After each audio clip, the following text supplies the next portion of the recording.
When you have a creative idea, do you recognize it? And are you able to overcome whatever barriers they may be before you can implement it? Hello, I'm Judith Davis.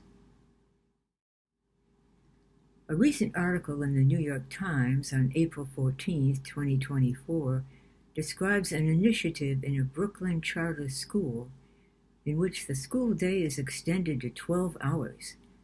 This solves two problems at once. For the schools, it counters the shrinking enrollment as families leave the city for more affordable places to live, since schools receive funding based on the number of students. For the families, it provides a safe, nourishing, and stimulating environment for their children during the hours that the parents have to work and commute. And programs like these boost academic achievement and keep children out of trouble. In the hour before classes begin, students read books and tell stories. After the formal school day ends, students eat dinner, do their homework, play games, and engage in enrichment activities, which include music, art, and theater. Their parents come to pick them up at various times as they get out of work. Sometimes the children don't want to leave, but are reminded that they can come again in the morning. Charter schools have more sources of income than traditional public schools, and therefore are more likely to be able to afford this kind of special program. The principal of this school felt the need to do something radical, and acknowledging that, was able to envision and implement this change. But even for charter schools, there are the barriers of inertia and custom.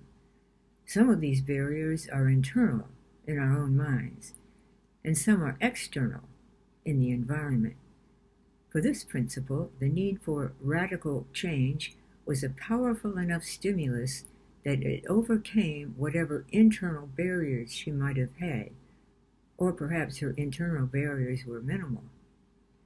The article didn't describe what external barriers she may have had to overcome. Perhaps she had the authority to make these changes herself. Or if she had to convince others, perhaps the shrinking enrollment was enough of a stimulus to overcome any barriers they may have had.